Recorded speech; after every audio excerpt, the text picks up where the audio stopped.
ni minta warga yang sedang ikuti slot ini buat sedikit renungan lah renungan there is no best answer to solve the current predicament lah, cabaran yang kita hadapi Saya tahu dan saya pun memang dapat banyak maklumat bahawa sekolah sedang berusaha dengan bersungguh-sungguh untuk menyediakan yang terbaik untuk murid.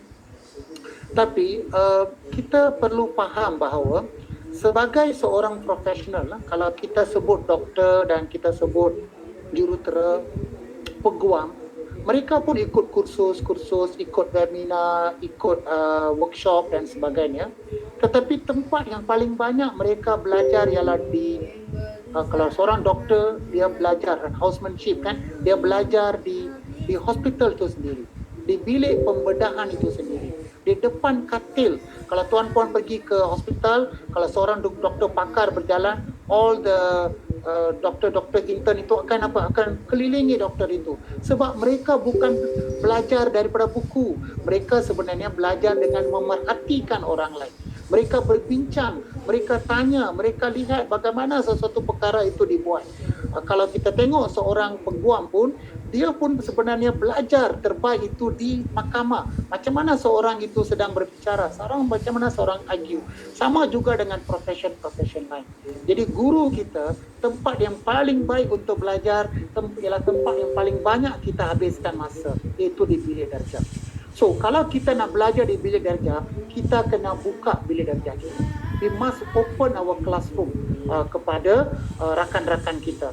Classroom kita tak boleh jadi gua harimau yang tak ada siapa pun boleh masuk. Ia bestulnya satu tempat di mana everybody can come in. Sebab we need to be open, kita kena let people see the art and the science of teaching. Bagaimana kita handle? Sebenarnya bila ada itu yang dipanggil refleksi, reflective dialogue. Seorang lagi yang seperti cermin atau mata ketiga yang melihat kita dan kita nak dengar feedback. Saya pun kendalikan webinar ini, saya pun akan tanya feedback dari rakan-rakan saya supaya saya akan buat lebih baik pada masa yang akan datang. Because learning is a continuous process, dia bukan berhenti begitu saja.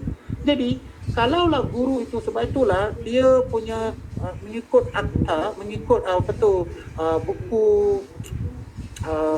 forget the name of the writer, buku itu mengatakan ciri-ciri guru.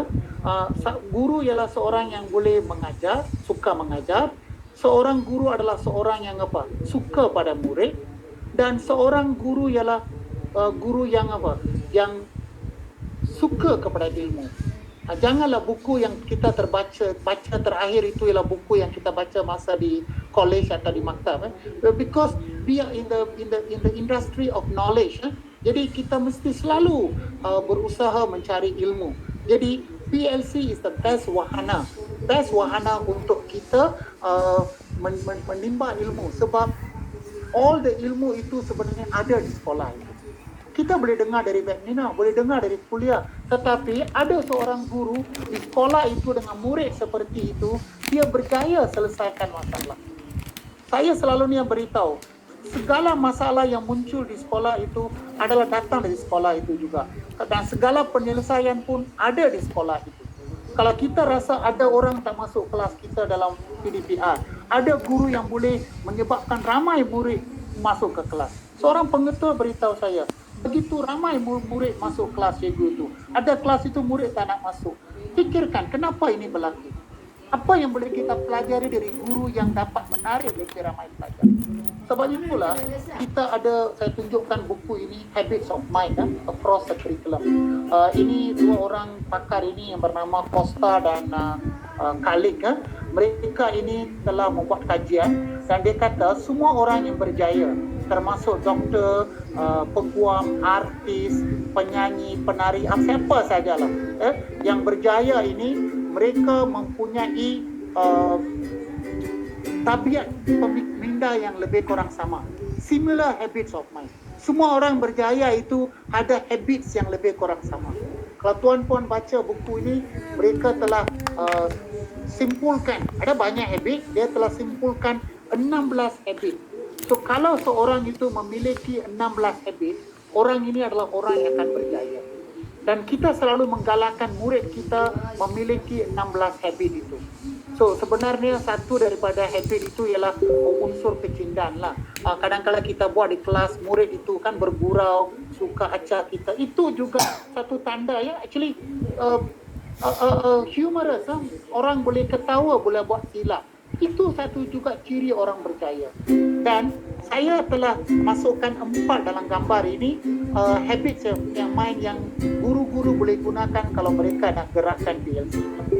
Satu ialah always remain open for continuous learning. So orang yang always remain open for continuous learning, mereka adalah orang yang akan berjaya. Sebab kalau ikut kajian habits of mind ini, thinking interdependently, jangan fikir seorang, fikir dengan rakan-rakan. Itu yang saya kata teacher collective teacher advocacy itu yang boleh dibuat melalui PLC. Okey, itu satu perkara. Satu lagi habits of mind. Yang ketiga ialah selalu thinking about your thinking. You mungkin ada satu idea, you telah cuba satu strategi untuk murid kelas you. Put forward your idea dalam perbincangan.